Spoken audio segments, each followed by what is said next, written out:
Hi everyone, I'm going to take a look at the Champions League Player of the Week pack that we've got. I've also done a video on the standard Player of the Week pack, so you can have a look at my videos and find that one in there if you want to look at that one as well. As always, I'll put timestamps in the description for every player, so if there's a particular player you want to hear about, you can just go to the description and click straight to that player. But yeah, let's have a look at who we've got. So, I'm going to start with the lowest rated player. We don't have any 4 stars, so that's nice, all 5 stars. We'll start with Stengs.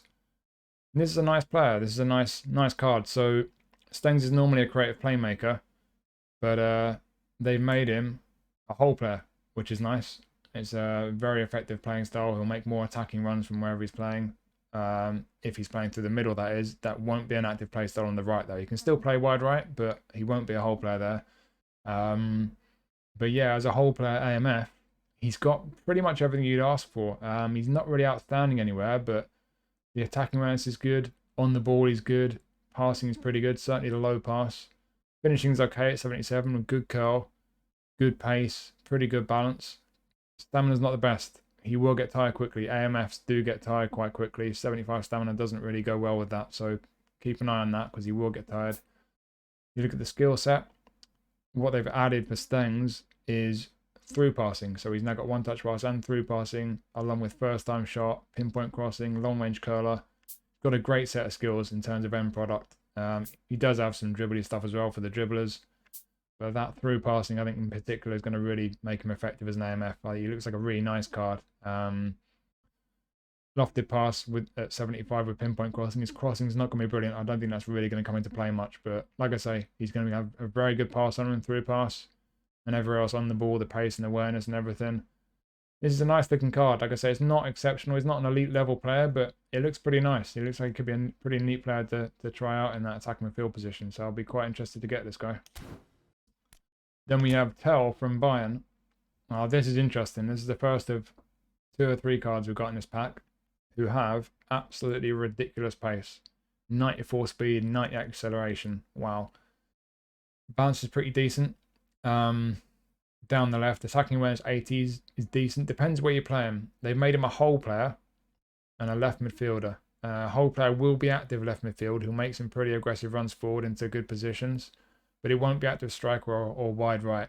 I'm not sure he'd want to play him wide right. He can't cross. He's right footed. I think he's either going to be centre forward or left midfield. But left midfield, you look at his passing, 72 low pass, 68 lofted pass. I don't think he's a left midfielder. I think the best way to use this guy, even though his whole player playing style will be active left mid, I think what you want to do really is play him as a centre forward because the attacking awareness is decent, if not brilliant. His dribbling is fantastic. The pace, as I say, is just ridiculous. Finishing 83 is pretty solid. Balance is alright as well. 73 physical contact isn't the worst, even if it's not great. But looking at his skill set, he has first time shot, acrobatic finishing, long range shooting, long range curler. Got some dribbly stuff as well for the dribblers. And he's got super sub as well. So this guy, as a super sub centre forward, and that with that pace, could be absolutely deadly. Could be a really deadly player to bring off the bench and put him up front with the pace he's got. I think that's where this guy is going to be at his best, using his pace and the fact he's great at dribbling, especially as a centre forward. Could be a really deadly card. So he's a very interesting one, this card. Then we have Boey from Galatasaray. We've got 2 right backs in this pack, and they're very similar, to be honest. Different play styles. This is an attacking fullback. It's the most common play style for a fullback. Again, that pace is just lightning. 95 speed, 92 acceleration. He is rapid. Physical contact for a fullback is good at 80. Balance is pretty good at 82 as well. Good stamina. But then it kind of goes downhill. Defensively, okay, he's all right down here. You know, the tackling's pretty good, and then 2 in the mid-70s. But 71 for defensive engagement is poor. That's something to be concerned about for a fullback. Down the left, he's kind of okay with his control and dribbling, but 69 tight possession is not good. On the ball with his passing is not great as well. 72, 73. So you get into the technicals, I'd be concerned. I would not be comfortable with this guy.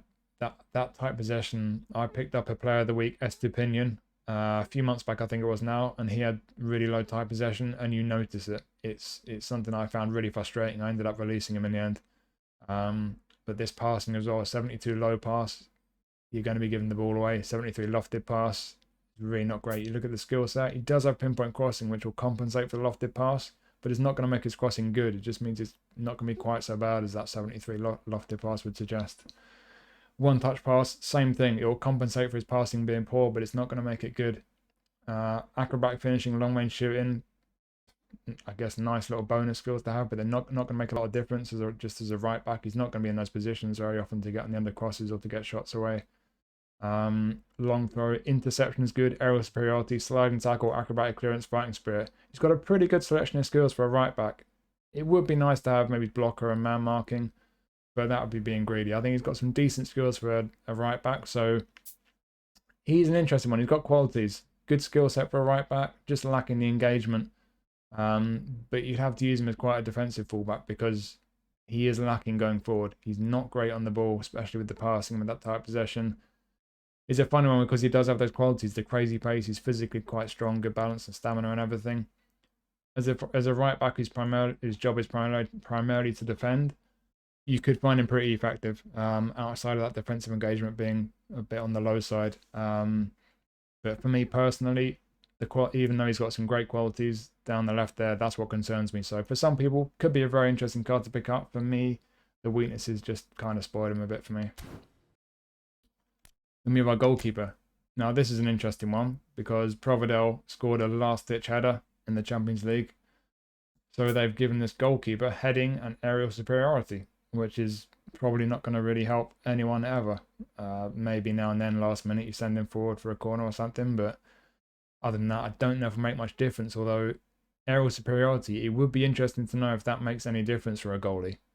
Because you think aerial superiority is going to make them, I think is it physical contact as well as jumping that get a boost? It could be one that helps him when he's jumping up for crosses coming into the box.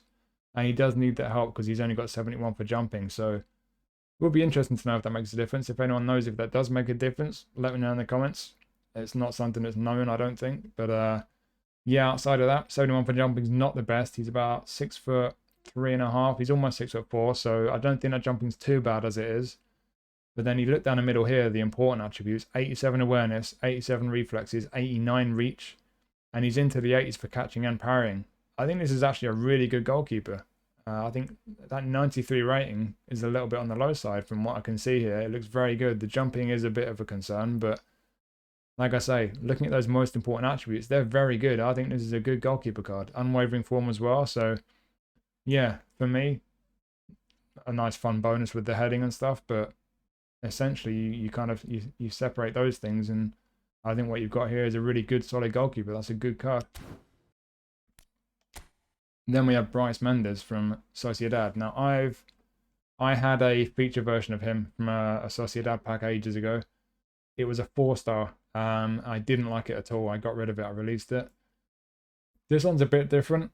He's similar around here with the physical contact and balance and the lack of pace. So I suspect he might feel a bit awkward and clunky on the ball like my one did. He's a tall guy, so he felt a bit awkward on the ball to me. He wasn't quick. He didn't feel very fluid on the ball.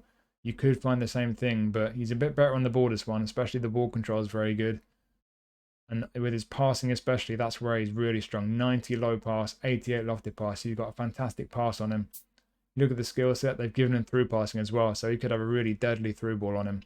Pinpoint crossing, he's got 88 lofted pass. So his crossing could be great. Good curl as well. So if you get him into a crossing position, could have a really good cross on him.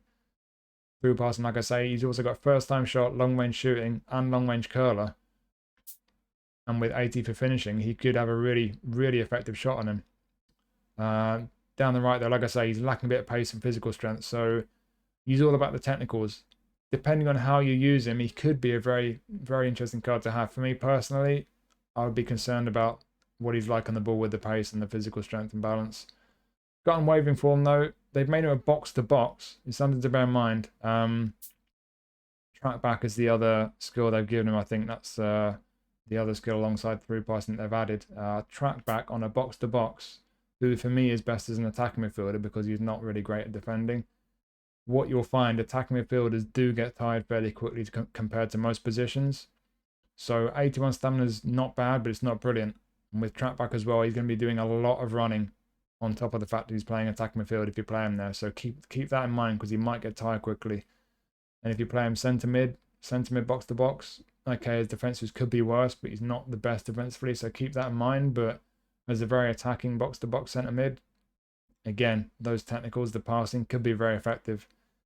For me personally, wide right, not going to be effective there. He's too slow, he's too awkward on the ball. I don't think you're going to play him there. But through the middle, like I say, keep in mind the fact he's a box to box and he's got track back. But outside of that, and the fact he's a bit lacking with the pace and strength and stuff, technically brilliant. So depending how you use him, could be a super effective card. Could be really nice for you, but he does have his limitations. And then we have Trossard. That's almost from one extreme to another, because we've got another creative midfielder, but this guy's short, and he's, in my experience, Trossard, really neat on the ball. He's got good balance, he's got good pace, his dribbling's fantastic, attacking awareness is decent, depends where you use him. Low pass 76 is not brilliant. I would not want to use him as an attacking midfielder with 76 low pass. I don't think that's high enough. For me personally, I would use him wide left, or I'd have him as an SS or a centre forward. I don't think the attacking awareness is quite high enough for centre forward. So I think maybe his SS is probably where he's best off, or maybe wide left, because he's got the good pace and the dribbling. Either of those. You look at the skill set, long range curler, so from wide left could be very effective, getting into good positions, long range curler, long range shooting, first time shot, pinpoint crossing as well.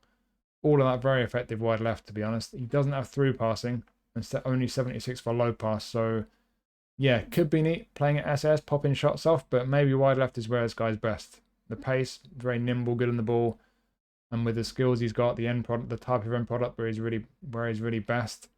Yeah, wide left, getting into shooting positions, those long range curlers and maybe crosses now and then.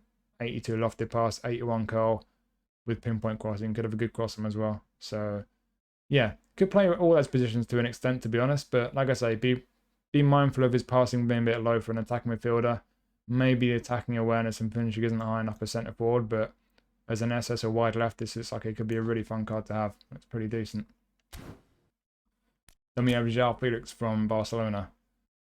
This is pretty much what you expect of a Joao Felix card, to be honest. They've made him a prolific winger instead of a creative playmaker. So if you're playing on wide left, he'll be hopefully making some pretty good attacking runs, be quite aggressive in his movement into the box, which would be good. They have given him heading, which if you are getting him into the box and he's getting into attacking positions, could be handy. Heading 72, jumping 73 is not brilliant, but it could be worse. So he might get on the end of some crosses, but I wouldn't pay too much attention to the heading. I think really this is just another Joao Felix card with a prolific winger playstyle, good pace, decent balance, fantastic on the ball. The attacking awareness at 81 is pretty good. If you're playing wide left or as an attacking midfielder SS, I think that's good. As a striker, maybe a bit lacking. Low pass at 80, similar to Trossard, I'll be mindful of that. It's not bad. He's got to the 80 mark, but it's still not as high as I would like a 5-star creative player to be. If you're playing him, especially as an attacking midfielder, I'd like it to be a bit high. He does have through passing. They've given him that, but just don't ask too much of him with his passing. Something to be careful with. 82 finishing decent. So, yeah. Looks like he's going to be very good on the ball. Looks like he's going to move very nicely, as Felix tends to with his other cards. And with that through passing. And the fact he's got heading as a little bonus as well, and one-touch pass. Yeah. Could create goals for you. Could get into good positions and finish chances for you. Looks like a really tidy card, that. Not bad at all. And then we have Hakimi. I mentioned we've got two right backs and they're pretty similar. And now you see why. So similar to our first right back, we've got crazy pace, 97 speed, 89 acceleration, 95 stamina. But that's pretty much where all the brilliance comes to an end, because the only other decent stat really that he's got 81 dribbling, which is good. But then even there on the ball, 66 for tight possession. That is bad. You've got to be careful with that. You will notice that. Passing, 75 low pass is not great. 78 lofted pass is still not great. You want to be in the 80s for good crosses, even with pinpoint crossing. He does have pinpoint crossing. He's got pinpoint crossing and he's got one-touch pass. They'll both compensate for his passing attributes not being the best. Long-range curler as well, which I'm not sure that's really going to come in handy, although he does have outside curler, so he could hit an outside curler. Long-range curler with the outside of the boot from the right, maybe. He's got double touch, so the dribble merchants will be very happy about that. Then you look down here, sliding tackle, acrobatic clearance. That's all he's really got defensively. When you couple that with the fact his defensive attributes are kind of okay but not brilliant, and the fact he's a fullback finisher, this guy is going to be potentially a liability defensively. As an attacking fullback, brilliant. He's going to charge up and down that right flank and come inside a lot as a fullback finisher, which is what they do. He's going to do it all day long. Coming inside with one-touch pass, handy. Could be very effective. If you like your fullbacks to be very attacking, this could be an awesome card for you with that pace and the added skills they've given him.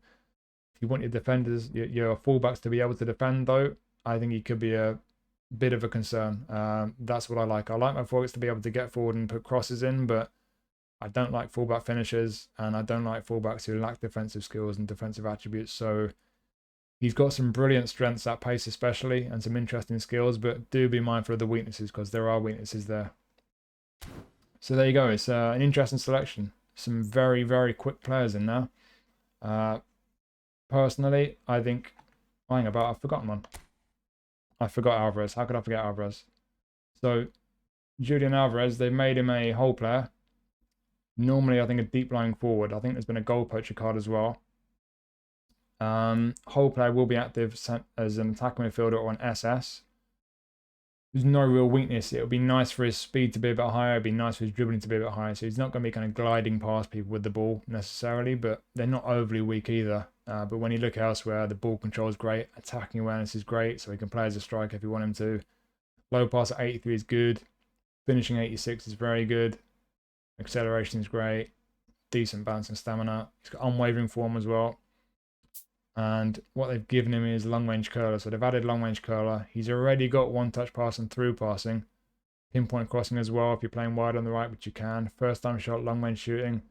Especially though the one touch pass and through passing. If you're playing this guy as an attacking midfielder or as an SS with that whole player playing style, making those attacking runs, this is a really nice version of Alvarez. He looks really neat.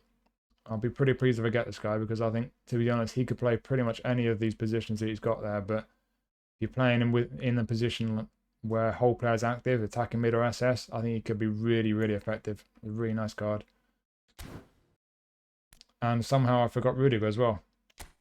So Rudiger, not a great deal to say about Rudiger. He's got a lot of strengths. His pace is decent for a centre-back. Physically and aerially, he's very strong. Not great on the ball, but he's a centre-back. You can't expect too much. But where it's really disappointing, you've got 3 good defensive attributes, and then you see defensive engagement, 77. 94 rated centre-back, 77 defensive engagement. That's a big letdown. And then you look at the skill set, he's a bit lacking there as well. So he's got his heading and aerial superiority, he's good in the air, but then he's got interception, man marking, sliding tackle, that's it. He's not got blocker, he's not got acrobatic clearance. It would be nice to have one or both of those as a centre-back. And like I say, the fact he's got 77 defensive engagement, you're going to notice that. So it's a shame because he is strong in all those other areas, but the defensive engagement and a couple of skills lacking, unfortunately for me, just kind of spoil it a bit. So yeah. Have I forgotten another one? I forgot Galeno. I'm tired, it's late at night. So, Galeno. Again, insane pace. 97 speed, 98 acceleration. 80 stamina is not brilliant. Balance isn't too great at 70, so keep that in mind. Dribbling at 94 is really, really good. Excellent dribbling. Ball control is pretty good as well. Passing is not great. Finishing 82 is decent. So you look at the positions you can play.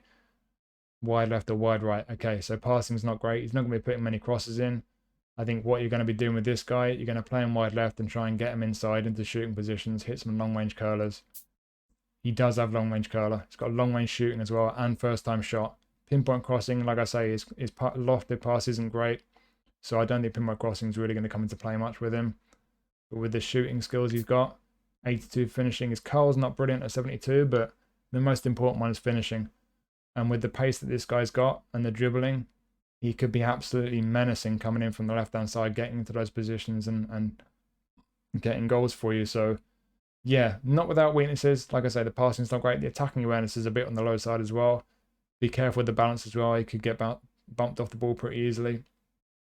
You have to make sure you set him up properly for his shots. Make sure he's not off balance. But yeah, if you use him to his strengths, the pace and the dribbling, and get him into positions to get shots away, he could be an absolutely deadly player to have. Very interesting. So yeah, I think finally I've got them all. I've not forgotten anyone else. So there you go. As I was saying, Very interesting selection. You got a bunch of players in there with crazy pace. Some very interesting cards in there. For me, I think Alvarez is probably the pick of the bunch, but there's a few decent ones in there. And for those of you who like players with pace, I think this could be well worth spinning. So there you go. Hopefully you found that interesting. Thank you for watching as always. I'll see you next time.